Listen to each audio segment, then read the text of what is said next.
Hi students, இன்னைக்குள்ள கிளாஸ்ல 11th chemistry unit 8 physical and chemical equilibrium physical equilibrium என்ன அதோட டைப்ஸ் என்ன அப்படிங்கறத பத்தி தான் பார்க்க போறோம்.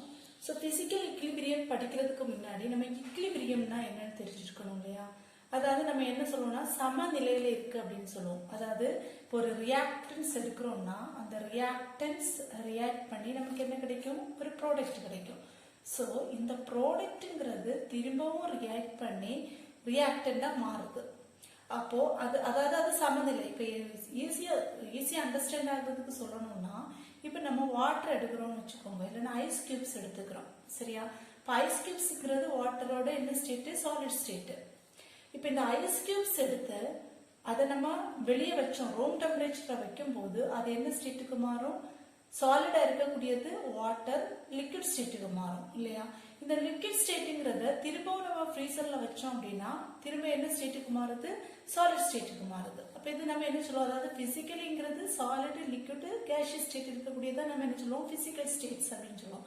ஸோ இதுல ஈக்லிபிரியம் என்னன்னு பாத்தீங்கன்னா, இப்போ ஐஸ் கியூப்ஸ் நம்ம எடுத்து ரூம் டெம்பரேச்சர் கொண்டு வரும்போது அது எப்போ லிக்விட் ஸ்டேட்டுக்கு மாறும்?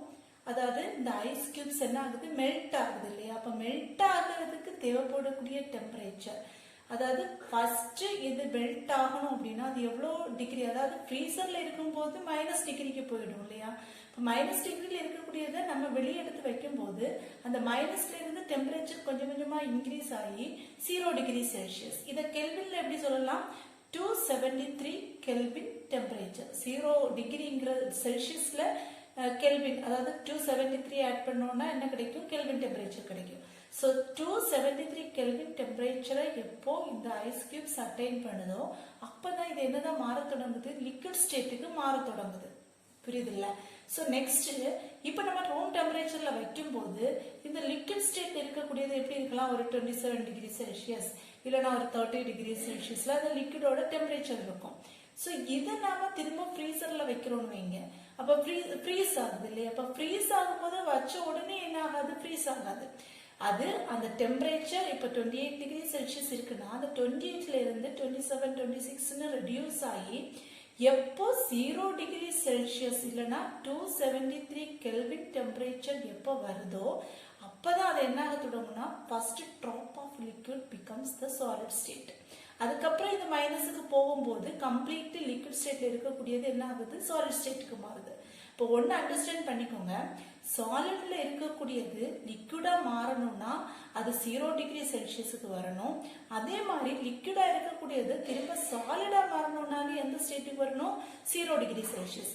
அப்ப இந்த 0 டிகிரி செல்சியஸ்ங்கிறது தான் நம்ம ஒரு ஈக்லிபிரியம் ஸ்டேட் அப்படின்னு சொல்றோம். அந்த 0ங்கிறது சாலிட் லிக்விடா மாறதுக்குள்ள டெம்பரேச்சர், அதே மாதிரி லிக்விடு சாலிடா மாறதுக்குள்ள டெம்பரேச்சர், அதான் நம்ம அந்த ஈக்லிபிரியம் ஸ்டேட் அப்படின்னு சொல்றது. ஸோ இதுல ஃபர்ஸ்ட் நம்ம என்ன பார்க்க போறோம்னா பிசிக்கல் ஈக்லிபிரியம். பிசிக்கல் ஈக்லிபிரியம் அப்படிங்கிறது இப்போ சாலிட் ஸ்டேட்ல இருக்கக்கூடிய ஐஸ் கியூப்ஸ் லிக்விட் ஸ்டேட்டுக்கு வந்துச்சு, அந்த லிக்விட் ஸ்டேட்ல இருக்கக்கூடியது திரும்பவும் எந்த ஸ்டேட்டுக்கு போயிடுச்சு? Solid state. அப்போ இங்க பிசிக்கலி எந்த சேஞ்சஸும் இல்லை, எப்படி இருக்கோ அதே தான் அப்படியே திரும்பவும் வருது. சாலிடா இருக்கக்கூடிய லிக்விடா மாறி அந்த லிக்விட் ஸ்டேட் திரும்பவும் நமக்கு இனிஷியல் ஸ்டேட்டை கொடுக்கறதுனாலதான் இதை நம்ம என்ன சொல்லிக்கலாம்? ஒரு பிசிக்கல் ஈக்லிபிரியம் அப்படின்னு சொல்றோம். ஸோ இதுல முக்கியமான ஒரு பாயிண்ட் என்ன சொல்லியிருக்காங்கன்னா rate of the forward reaction. இதுல ஃபார்வர்டுங்கிறது என்னது? ஃபர்ஸ்ட் நடக்கக்கூடியது சாலிட் லிக்விடா மாறுது இல்ல, அதுதான் நம்ம என்ன சொல்லுவோம்னா ஃபார்வர்டு ரியாக்ஷன் அப்படின்னு சொல்லுவோம். இதை நம்ம என்ன சொல்லுவோம்? Forward reaction. இது திரும்ப அந்த லிக்விட் ஸ்டேட் திரும்பவும் மாறுது இல்ல, அது நம்ம என்ன சொல்லுவோம்? Backward reaction. ஸோ இதுல முக்கியமா சொல்லியிருக்கக்கூடிய பாயிண்ட் என்னன்னா rate of forward reaction is equal to rate of backward reaction. அதாவது ரேட்டுங்கிறது என்னது? அதோட ஸ்பீடுன்னு சொல்றோம். எவ்வளவு வேகத்துல சாலிடா லிக்விடா மாறுதோ அதே வேகத்துலதான் என்ன ரியாக்ஷன் நடக்குமா? லிக்விடு சாலிடா மாறக்கூடிய ரியாக்ஷன் நடக்கும். இன்னொரு பாயிண்ட் என்ன சொல்லியிருக்காங்கன்னா எமௌண்ட் டஸ் நாட் சேஞ்ச். அதாவது நம்ம ஒரு பீக்கர்ல ஐஸ் கியூப்ஸ் எடுத்து வச்சிருக்கோம், ஒரு க்ளோஸ்டு கண்டெய்னர்ல நம்ம என்ன எடுத்திருக்கோம்? ஐஸ் கியூப்ஸ் எடுத்திருக்கோம். ஸோ இந்த ஐஸ் கியூப்ஸ் எடுத்து நம்ம ரூம் டெம்பரேச்சர்ல வைக்கும் போது இது என்னதான் மாறுது? லிக்விடா மாறும் இல்லையா? சோ இந்த லிக்விடா மாறக்கூடியதை திரும்ப நம்ம ஃப்ரீஸ் பண்ணணும் வைங்க. திரும்ப ஃப்ரீஸ் பண்ணும்போது ஃபர்ஸ்ட்ல நம்ம எவ்வளவு ஐஸ் கியூப்ஸ் இருந்ததோ அதே same amount of ice cubes நமக்கு திரும்பவும் கிடைக்கும். அப்போ அந்த எமௌண்ட்ல என்னது இருக்காது, ஈக்குவலா இருக்கும். அதாவது ரெண்டுமே ஃபார்வர்டு ரியாக்ஷன் நடந்தாலும் பேக்வர்டு ரியாக்ஷன் நடந்தாலும் ரெண்டுக்கு இருக்கக்கூடிய எமௌண்ட் எப்படி இருக்கும்னு சொல்றாங்க, ஈக்குவலா இருக்கு அப்படின்னு சொல்றாங்க. ஸோ இதான் வந்துட்டு என்னது இக்லிபிரியம் அப்படிங்கிறது. இதுல பிசிக்கல் ஸ்டேட்ல சேஞ்ச் இல்லாம வரக்கூடியதை நம்ம என்ன சொல்லுவோம், பிசிக்கல் இக்லிபிரியம் அப்படின்னு சொல்றோம். ஸோ நெக்ஸ்ட் இந்த பிசிக்கல் இக்லிபிரியத்தில் 3 டைப்ஸ் ஆஃப் இக்லிபிரியம் இருக்கு. என்னெல்லாம்னா first one solid liquid equilibrium, அப்புறம் liquid vapour equilibrium and solid vapour equilibrium. So first என்னன்னு பார்க்க போறோம்னா சாலிட் லிக்விட் இக்லிபிரியம்னா என்ன அப்படிங்கிறது பார்க்க போறோம். நான் ஆல்ரெடி இக்லிபிரியம் பிசிக்கல் இக்லிபிரியத்தில் இதை நான் எக்ஸ்பிளைன் பண்ணிட்டேன். என்னன்னா சாலிடா இருக்கக்கூடியது லிக்விடா மாறி லிக்விட திரும்பவும் சாலிடா மாறும்போது இருக்கக்கூடிய அந்த சமநிலை, அந்த இக்லிபிரியத்தை தான் நம்ம என்னன்னு சொல்றோம், solid liquid equilibrium. So already நம்ம பார்த்துட்டோம் என்னது ஐஸ் கியூப்ஸ். சாலிடுக்கு நம்ம என்ன எடுக்கலாம், வாட்டர் இன் சாலிட் ஸ்டேட். அப்ப என்ன சொல்லுவோம், ஐஸ் கியூப்ஸ் சொல்லுவோம். ஸோ இந்த ஐஸ் கியூப்ஸ் என்ன ஆகுது, லிக்விடா மாறுது, வாட்டரா மாறுது, H2O லிக்விட் ஸ்டேட். சரியா? இப்போ நம்ம ஆல்ரெடி சொல்லிட்டோம் சாலிட் ஸ்டேட்டா ஐஸ் கியூப்ஸ் சாலிடா இருக்கு அப்படின்னா நெகட்டிவ் டெம்பரேச்சர் -டிகிரியில இருக்கும்போது அது என்னதா சாலிட். ஸோ எப்போ இந்த வாட்டரை எடுத்துட்டு நம்ம வாட்டர் எடுத்து ஃப்ரீசர்ல வைக்கும் போது நம்ம ரூம் டெம்பரேச்சர்ல இருந்து வாட்டர் 0 டிகிரி செல்சியஸுக்கு எப்போ மாறுதோ அப்பதான் அந்த first drop of liquid is converted into solid state அப்படின்னு சொல்லுவோம் இல்லையா. ஸோ அதான் என்ன சொல்றோம், சாலிட் ஸ்டேட். அதாவது அப்போ 0 டிகிரி செல்சியஸ்ங்கிறது தான் என்னது, சாலிட் லிக்விடா மாறக்கூடியதும் லிக்விடு சாலிடா மாறக்கூடியதும். ஸோ இதை தான் நம்ம என்னன்னு சொல்லுவோம், சாலிட் லிக்விட் இக்லிபிரியம் அப்படின்னு சொல்றோம். ஸோ நேரமே சொன்ன மாதிரி தான் இதோட எமௌண்ட், அதாவது எவ்வளோ சாலிட் ஸ்டேட்ல எவ்வளோ எமௌண்ட் இருக்கோ அதே எமௌண்ட் தான் என்னது இருக்கு, லிக்விட் இருக்கும். அது திரும்பவும் நம்ம ஃப்ரீசர் பண்ணும்போது எவ்வளோ லிக்விட் இருக்கோ, அதாவது ஃபர்ஸ்ட் நமக்கு எவ்வளோ ஐஸ் கியூப்ஸ் இருந்ததோ அதே சேம் அமௌண்ட் என்னது திரும்பவும் இருக்கும். ஸோ எமௌண்ட்ல மாஸ்ல என்ன செய்யாது, ஒரு சேஞ்சஸும் இருக்காது. இப்போ ஃபார் எக்ஸாம்பிள் ஒரு ரூம் டெம்பரேச்சர்ல அல்லனா 273 கெல்வின் டெம்பரேச்சர்ல 1 அட்மாஸ்பியரிக் ப்ரெஷர்ல, இது ஒரு இம்பார்ட்டன்டான கண்டிஷன். 273 கெல்வின் டெம்பரேச்சர் நம்ம டிகிரி செல்சியஸ்ல எப்படி சொல்லலாம், 0 டிகிரி செல்சியஸ். இப்போ 0 டிகிரி செல்சியஸ்ல இருக்குன்னு வச்சுக்கோங்க. இது நம்ம கண்டெய்னர், க்ளோஸ்டு கண்டெய்னர்ல கொஞ்சம் ஐஸ் கியூப்ஸ் எடுத்திருக்கோம். அது கூட நம்ம என்ன எடுத்திருக்கோம், வாட்டர் எடுத்திருக்கோம். சரியா?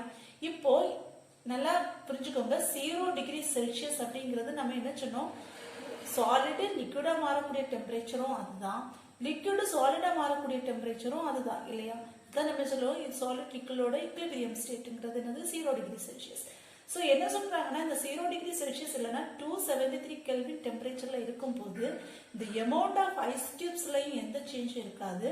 நம்ம எவ்வளோ எமௌண்ட் ஆஃப் வாட்டர் எடுத்திருக்கோமோ அதுலயும் எந்த சேஞ்சஸும் இருக்காது. ஏன்னா அதுதானே இக்லிபிரியம் ஸ்டேட்டு. ரெண்டுமே கன்வெர்ட் ஆகுறதுக்குள்ள ஸ்டேட் என்னது, அதுதான். ஸோ அது அப்ப என்ன செய்யாது, எந்த ஒரு சேஞ்சஸ் இருக்காது. அப்போ அது இக்லிபிரியம் ஸ்டேட்ல இருக்கு அப்படின்னு அர்த்தம். சாலிட் லிக்விடாவும் கன்வெர்ட் ஆகாது, லிக்விட் சாலிடாவும் கன்வெர்ட் ஆகுது. எப்போ 273 கெல்வின் டெம்பரேச்சர்ல. ஸோ இங்க என்ன சொல்லியிருக்காங்கன்னா ஒரு ரேட் ஆஃப் மெல்டிங் ஐஸ், அதாவது இது மெல்ட் ஆகுது இல்லையா. அப்போ மெல்ட் நம்ம நேரமே சொன்னதுதான் ரேட் ஆஃப் ஃபார்வர்டு ரியாக்ஷன். அப்போ rate of melting of ice, ice melt ஆகக்கூடிய அந்த ரேட்டும் மெல்டிங் ஆஃப் ஐஸ் எதுக்கு ஈக்குவலா இருக்குமா, rate of freezing of water. ரெண்டோட ஸ்பீடு ஒரே மாதிரி இருக்கு அப்படின்னு சொல்றாங்க. எவ்வளோ ஐஸ் மெல்ட் ஆகுறதுக்கு, நம்ம லிக்விடா வைக்கக்கூடியது மெல்ட் ஆகுறதுக்கு எவ்வளோ ஸ்பீடு இருக்கோ அதே ஸ்பீடு தான் எதுக்கும் இருக்குமா, லிக்விட் ஃப்ரீஸ் ஆகுறது, லிக்விட் திரும்பவும் சாலிட் ஸ்டேட்டா மாறதுக்கு இருக்கு. அப்ப ரெண்டு கண்டிஷன் இம்பார்ட்டண்டா இருக்கு. ஒன்னு எமௌண்ட் சேஞ்ச் ஆகுறது, இன்னொன்னு என்னது ரெண்டோட ரேட் எப்படி இருக்கும், ஃபார்வர்டு ரியாக்ஷனோடையும் பேக்வர்டு ரியாக்ஷனோட மெல்டிங் ஆஃப் ஐஸோட ரேட்டும் ஃப்ரீசிங் பாயிண்ட் ஆஃப் வாட்டரும் எப்படி இருக்குமா, எப்பவுமே ஈக்குவலா இருக்கும். அதாவது இப்போ மெல்டிங் பாயிண்ட் ஆஃப் ஐஸ்ங்கிறது நம்ம என்னன்னு சொல்லுவோம், 0 degree Celsius. Freezing point of icing நம்ம என்னன்னு சொல்லுவோம், 0 டிகிரி செல்சியஸ். இப்போ இது 0 டிகிரி செல்சியஸ்ங்கிறது என்னது, சாலிட் லிக்விட், அதாவது அதோட இக்லிபிரியம் கண்டிஷன் அப்படின்னு சொல்றது. புரியுதுல்ல, ரொம்ப சிம்பிளான ஒரு கான்செப்ட் தான். அதாவது இக்லிபிரியம் அப்படின்னா என்ன சொன்னோம், ஒரு சாலிடா இருக்கக்கூடியது லிக்விடா மாறி திரும்ப அது லிக்விட் சாலிடா மாறிச்சுன்னா அது பிசிக்கல் இக்லிபிரியம் அப்படின்னு சொல்றோம். அப்ப அந்த சாலிடுக்கும் லிக்விடுக்கு இடையில இருக்கக்கூடிய அந்த இக்லிபிரியம் ஸ்டேட் என்னன்னு பாத்தீங்கன்னா, இப்ப எக்ஸாம்பிள் ஐஸ் கியூப்ஸ் எடுத்து லிக்விடா மாறதுக்கு அது 0 டிகிரி செல்சியஸ் வேணும். அதே மாதிரி லிக்விடா இருக்கக்கூடியது திரும்ப ஐஸ் கியூப்ஸா மாறணும்னாலே எவ்வளவு வேணும், 0 டிகிரி செல்சியஸ் வேணும். இதுதான் நம்ம என்னன்னு சொல்றோம், சாலிட் லிக்விட் இக்லிபிரியம் அப்படின்னு சொல்றோம். நெக்ஸ்ட் லிக்விட் வேப்பர் எக்லிபிரியம் பார்க்கலாம். ஸோ அதே கான்செப்ட் தான் இங்கேயும் நம்ம சொல்றோம். இப்போ லிக்விடா இருக்கக்கூடியது வேப்பரா மாறுது. இப்போ சேம் வாட்டர் எடுத்துக்கலாம் இல்லையா, H2O என்ன ஸ்டேட்ல இருக்கு, லிக்விட் ஸ்டேட்ல இருக்கு. ஸோ இந்த லிக்விட் ஸ்டேட்ல இருக்கக்கூடியது வேப்பரைஸ் ஆகுது. அப்போ H2O இன் கேஷியஸ் ஸ்டேட் அப்படின்னு போட்டுக்கலாம். எப்போ இது வேப்பரைஸ் ஆகும், வாட்டர் எடுத்து நம்ம ஒரு க்ளோஸ்டு வெசல்ல வைக்கிறோம்னு வச்சுக்கோங்க. இந்த வாட்டர் எடுத்து நம்ம ஹீட் பண்ண உடனே இது வேப்பர் ஸ்டேட்டுக்கு மாறாது இல்லையா. இதோட டெம்பரேச்சர் எப்போ 100 டிகிரி செல்சியஸ், அதாவது 100 டிகிரி செல்சியஸ்ங்கிறது கெல்வின்ல எப்படி சொல்லலாம், இது கூட 273 ஆட் பண்ணணும்னு சொன்னோம். அப்போ எவ்வளோ வரும், 373 kelvin temperature, 1 atmospheric pressure. So இந்த கண்டிஷன்ல தான் இந்த லிக்விடா இருக்கக்கூடியது என்ன ஸ்டேட்டுக்கு மாறுது, வேப்பர் ஸ்டேட்டுக்கு மாறுது. அப்போ வேப்பர் ஆகும்போது அந்த லிக்விட் 100 டிகிரி வரும்போது தான் first drop of the liquid converted into vapour state. அதுக்கப்புறம் நம்ம ஃபர்தரா டெம்பரேச்சர் இன்க்ரீஸ் பண்ணிட்டே இருக்கும்போது அது என்ன ஆகிட்டே இருக்கும், வேப்பர் ஸ்டேட்டுக்கு போயிட்டே இருக்கும். இப்போ நம்ம என்ன பண்றோம், ஹீட்டிங் ஸ்டாப் பண்றோம். இப்போ ஸ்டாப் பண்ணிட்டு கொஞ்ச நேரம் அந்த வேப்பர்ஸ் எல்லாம் க்ளோஸ்டு கண்டெய்னர்ல இருக்கு. ஸோ இந்த வேப்பர்ஸ் இப்போ சப்போஸ் இது 110 டிகிரி செல்சியஸுக்கு போயிடுச்சுன்னு வைங்க. அதுக்கப்புறம் இது என்ன ஆகுது, இந்த நம்ம ஹீட்டிங் ஸ்டாப் பண்ணதும் இந்த 110ல இருந்து திரும்ப டெம்பரேச்சர் கொஞ்சம் கொஞ்சமா ரெடியூஸ் ஆகி எப்போ திரும்பவும் 100 டிகிரி செல்சியஸ் இல்லைன்னா 373 கெல்வின் டெம்பரேச்சர் அட்டைன் பண்ணதோ அப்போ திரும்பவும் அந்த வேப்பர்ஸ் எல்லாம் கண்டென்ஸ் ஆகி என்ன ஸ்டேட்டுக்கு மாறிடும், லிக்விட் ஸ்டேட்டுக்கு மாறிடும். ஸோ இங்க இந்த 373 கெல்வின்ங்கிறது தான் எதோட இக்லிபிரியம் ஸ்டேட், லிக்விட் வேப்பரோட இக்லிபிரியம் ஸ்டேட். புரியுதா, ஒரு சிம்பிள் கான்செப்ட் தான். லிக்விடா இருக்கக்கூடியது கேஷியஸா மாறுது, கேஷியஸா இருக்கக்கூடிய லிக்விடா மாறுது. ஒரு பர்டிகுலர் டைம்ல அது ஒரு பர்டிகுலர் பாயிண்ட்ல தான் அது ரெண்டுமே நடக்குது. அந்த பாயிண்ட்ல தான் நம்ம என்னன்னு சொல்றோம், லிக்விட் வேப்பர் இக்லிபிரியம் அப்படின்னு சொல்றோம். ஸோ இதுலயும் என்ன சொல்றாங்கன்னா ரேட், ரெண்டோட ரேட் எப்படி இருக்குமா, ஈக்குவலா இருக்கும். இப்போ ரேட் ஆஃப் இங்க என்ன வரும், லிக்விட் வேப்பரா மாறுது. அப்ப என்ன வரும், rate of vaporisation is equal to, எதுக்கு ஈக்குவலா இருக்கும், கண்டென்சேஷன். அப்படிதானே, கேஷியஸ் ஸ்டேட் திரும்ப லிக்விட் ஸ்டேட்டா மாறக்கூடியது என்ன சொல்லுவோம், ரேட் ஆஃப் கண்டென்சேஷன். புரியுதுல்ல. ஸோ இதுதான் சொல்லியிருக்காங்க. அதாவது அந்த டெம்பரேச்சர், ஒரு பர்டிகுலர் டெம்பரேச்சர் தான் ரெண்டுமே சேஞ்ச் ஆகுறதுக்குள்ள ஒரு பர்டிகுலர் டெம்பரேச்சர். அதுதான் நம்ம என்ன சொல்றோம், லிக்விட் வேப்பர் இக்லிபிரியம். புரிஞ்சிச்சுன்னு நினைக்கிறேன். ரொம்ப சிம்பிளான கான்செப்ட் தான். லிக்விட் கேஷியஸ் ஸ்டேட்டா மாறக்கூடியதுக்கும் கேஸ் லிக்விடா மாறக்கூடியது ஒரு பர்டிகுலர் டெம்பரேச்சர். இப்போ நம்ம இங்க என்ன சொல்லலாம், 373 கெல்வின் டெம்பரேச்சர்ங்கிறது இதோட வெப்பரைசேஷன் பாயிண்ட் இல்லைன்னா மெல்டிங் பாயிண்ட் இல்லையா, இது sorry liquids vapour of liquid gaseous ஸ்டேட்டுக்கு மாறக்கூடியது நம்ம என்ன சொல்லுவோம், பாய்லிங் பாயிண்ட் அப்படின்னு சொல்லுவோம் இல்லையா. இப்போ boiling point of water is equal to, அதாவது ரெண்டுமே equal, boiling point is equal to, இது என்ன சொல்லுவோம், கண்டென்சேஷன். கண்டென்சேஷன்ங்கிறது என்னது, condensation point. So condensation point ரெண்டுமே ஈக்குவல். நம்ம நேரமா பார்த்த மாதிரி தான் கண்டென்சேஷன் பாயிண்ட். புரியுதுல்ல. இப்போ பாய்லிங் பாயிண்ட் எப்படி இருக்கும், 100 டிகிரி செல்சியஸ் இல்லைன்னா 373 கெல்வின், 373 கெல்வின் அட் 1 அட்மாஸ்பியரிக் ப்ரெஷரா இருக்கும். எது, பாய்லிங் பாயிண்ட். அதே மாதிரி தான் கண்டென்சேஷன் பாயிண்ட்ங்கிறது எவ்வளவோ 100 டிகிரி செல்சியஸ் இல்லைன்னா 373 கெல்வின் டெம்பரேச்சர்னு சொல்லலாம். எப்போ, 1 அட்மாஸ்பியரிக் ப்ரெஷர்ல. புரியுதுல்ல. ஸோ இதுதான் நம்ம என்ன சொல்றோம்னா லிக்விட் வேப்பர் எக்லிபிரியம் அப்படின்னு சொல்றோம். கான்செப்ட் உங்களுக்கு ஈஸியா புரிஞ்சுக்கலாம், ஒரு சிம்பிள் கான்செப்ட் தான். லாஸ்ட் ஒன் என்னன்னு பாத்தீங்கன்னா சாலிட் வேப்பர் எக்லிபிரியம். ஸோ இங்க நாம சாலிட் வேப்பர்ங்கிறதுல ஒரு புதுசா ஒரு பாயிண்ட் படிக்கிறோம், என்னன்னா சப்ளிமேஷன் அப்படிங்கிறது. ஸோ இந்த சப்ளிமேஷன்னா என்ன அப்படின்னா, இப்போ நம்ம யூஸ்வலாக நம்ம என்ன எடுத்திருக்கோம், சாலிடுங்கிறது என்ன ஸ்டேட்டுக்கு மாறும், லிக்விட் ஸ்டேட்டுக்கு மாறும் இல்லையா. இந்த லிக்விடுங்கிறது திரும்ப என்ன ஸ்டேட்டுக்கு மாறும், கேஷியஸ் ஸ்டேட்டுக்கு மாறும். ஸோ சாலிட் லிக்விடாக மாறக்கூடியது நம்ம என்ன சொல்லுவோம், மெல்டிங் பாயிண்ட்னு சொல்லுவோம். லிக்விட் கேஷியஸ் ஸ்டேட்டுக்கு மாறக்கூடியது நம்ம என்ன சொல்லுவோம், பாய்லிங் பாயிண்ட் அப்படின்னு சொல்லுவோம் இல்லையா. இப்போ இந்த சாலிடு டைரக்டா கேஷியஸ் ஸ்டேட்டுக்கு மாறக்கூடியது தான் நாம என்ன சொல்றோம்னா சப்ளைம்ஸ் இல்லைன்னா சப்ளிமேஷன் அப்படின்னு சொல்றது. புரியுதா. சாலிடா இருக்கக்கூடியது நம்ம அதை ஹீட் பண்ணும்போது லிக்விடா மாறாம அது டைரக்டா கேஷியஸ் ஸ்டேட்டுக்கு மாறுச்சுன்னா அதை நம்ம என்ன சொல்லுவோம், சப்ளிமேஷன். இதுக்கு எக்ஸாம்பிள் என்ன சொல்லலாம்னா கேம்பர், கற்பூரம் இருக்குல்ல, இந்த கற்பூரத்தை எடுத்து நம்ம பத்த வச்சோம் அப்படின்னா இது என்னதான் மாறாது, லிக்விட் ஸ்டேட்டுக்கு மாறாது. டைரக்டா அவங்க கவனிச்சிருப்பீங்கன்னு நினைக்கிறேன். இந்த ஆரத்தி எல்லாம் எடுக்கும்போது நம்ம அந்த தட்டுல வச்சிருப்போம்ல, அதை நம்ம அப்படி பத்த வச்சோம் அப்படின்னா கொஞ்சம் நல்ல புகையா அப்படியே போயிடும் இல்லையா. கம்ப்ளீட்டா வேப்பர் ஸ்டேட்டுக்கு மாறிடும்.